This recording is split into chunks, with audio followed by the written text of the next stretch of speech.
जय श्री कृष्ण। मैं शुभांगी रांदड़ मेरे चैनल में आप सभी का स्वागत करती हूँ। आज मैं आपको भगवद गीता जैसे महान ग्रंथ के अध्यायों का स्मरण सरल हिंदी भाषा में अवगत कराने का प्रयास कर रही हूँ। ओम श्री परमात्मने नमः। ओम नमो भगवते वासुदेवाय। 12वां अध्याय भक्ति योग। इस प्रकार भगवान के वचनों को सुनकर अर्जुन बोला, हे मनमोहन, जो अनन्य प्रेमी भक्तजन इस पूर्वोक्त प्रकार से निरंतर आपके भजन ध्यान में लगे हुए आप सगुण रूप परमेश्वर को अति श्रेष्ठ भाव से उपासते हैं,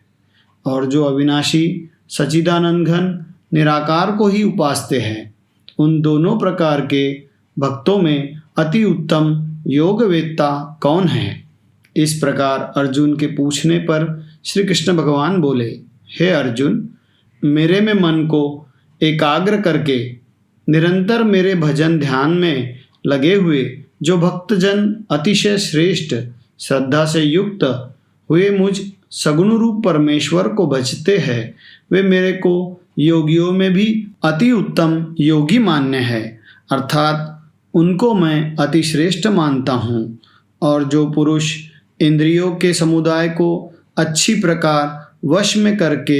मन बुद्धि से परे सर्वव्यापी अकथनीय स्वरूप और सदा एक रस रहने वाले नित्य अचल निराकार अविनाशी सच्चिदानंद घन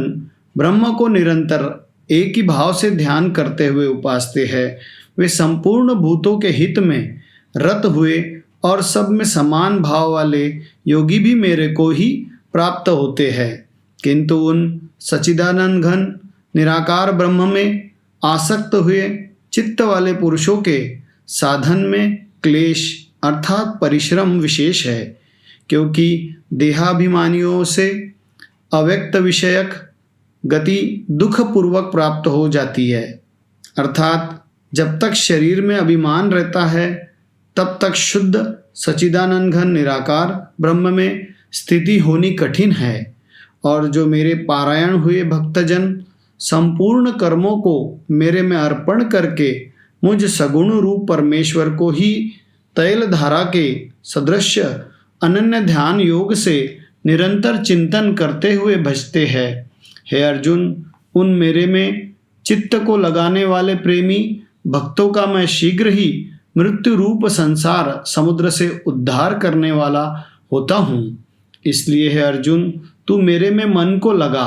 और मेरे में ही बुद्धि को लगा। इसके उपरांत तू मेरे में ही निवास करेगा,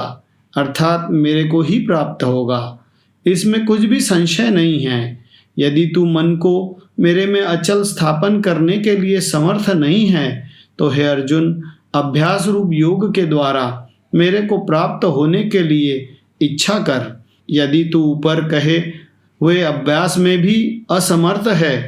तो केवल मेरे लिए कर्म करने के लिए ही पारायण हो। इस प्रकार मेरे में अर्थ कर्मों को करता हुआ भी मेरी प्राप्ति रूप सिद्धि को ही प्राप्त होगा, और यदि इसको भी करने के लिए असमर्थ है तो जीते हुए मन वाला और मेरी प्राप्ति रूप योग के शरण हुआ सब कर्मों के फल का मेरे लिए त्याग कर, क्योंकि मर्म को न जानकर किए हुए अभ्यास से परोक्ष ज्ञान श्रेष्ठ है, और परोक्ष ज्ञान से मुझ परमेश्वर के स्वरूप का ध्यान श्रेष्ठ है, तथा ध्यान से भी सब कर्मों के फल का मेरे लिए त्याग करना श्रेष्ठ है, और त्याग से तत्काल ही परम शांति होती है। इस प्रकार शांति को प्राप्त हुआ जो पुरुष सब भूतों में द्वेष भाव से रहित एवं स्वार्थ रहित सबका प्रेमी और हेतु रहित दयालु है, तथा ममता से रहित एवं अहंकार से रहित सुख दुखों की प्राप्ति में सम और क्षमावान है, अर्थात अपराध करने वाले को भी अभय देने वाला है, तथा जो ध्यान योग में युक्त हुआ निरंतर लाभ हानि में संतुष्ट है, तथा मन और इंद्रियों सहित शरीर को वश में किए हुए मेरे में दृढ़ निश्चय वाला है, वह मेरे में अर्पण किए हुए मन बुद्धि वाला मेरा भक्त मेरे को प्रिय है। जिससे कोई भी जीव उद्वेग को प्राप्त नहीं होता है और जो स्वयं भी उद्वेग को प्राप्त नहीं होता है, तथा जो हर्ष, अमर्ष, भय और उद्वेगादिकों से रहित है, वह भक्त मेरे को प्रिय है। जो पुरुष आकांक्षाओं से रहित तथा बाहर भीतर से शुद्ध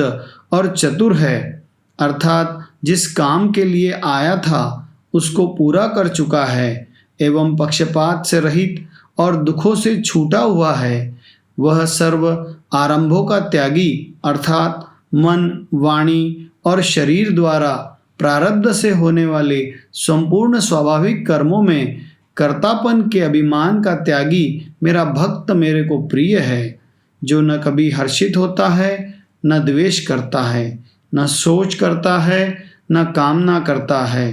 तथा जो शुभ और अशुभ संपूर्ण कर्मों के फल का त्यागी है, वह भक्ति युक्त पुरुष मेरे को प्रिय है। जो पुरुष शत्रु मित्र में और मान अपमान में सम है तथा सर्दी गर्मी और सुख दुखादिक द्वंद्वों में सम है और सब संसार में आसक्ति से रहित है, तथा जो निंदा स्तुति को समान समझने वाला और मननशील है, अर्थात ईश्वर के स्वरूप का निरंतर मनन करने वाला है, एवं जिस किस प्रकार से भी शरीर का निर्वाह होने में सदा ही संतुष्ट है